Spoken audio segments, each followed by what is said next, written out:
helping local students find a love of science that can translate into high-paying jobs. That's the goal of a program spun out of MIT that's gaining traction in high schools across the country. Boston 25 News reporter Kelly Sullivan shows us how a Malden native is starting a new job in the biotech industry thanks to BioBuilder.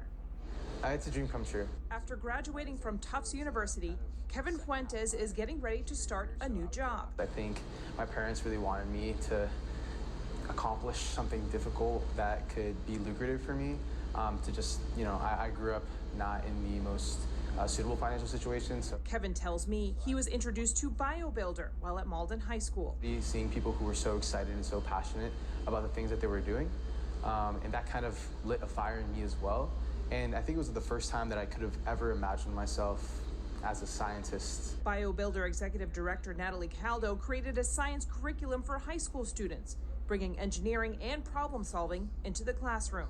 But we really do want to work through the public school system because that's a chance for students to get some experience in this field when it doesn't cost them time or money to see if they can try this lab coat on for size and see if it's what they want to do. BioBuilder works with teachers to bring its content into their labs.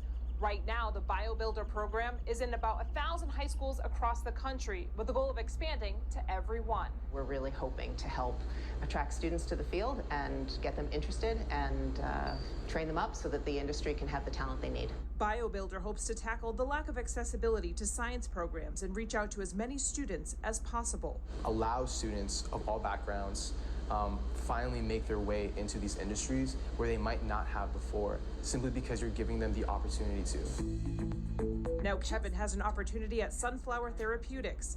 He's the company's second hire from the BioBuilder program. I think you get the most innovative solutions when you have a diverse workforce working on it. So I'm looking for a diverse workforce that is also well-trained and understands how to do translational science. And that can translate to a fulfilling career. So we really do owe it to that next generation to have them find purposeful work and wealth-building work. In Boston, Kelly Sullivan for your local station, Boston 25 News.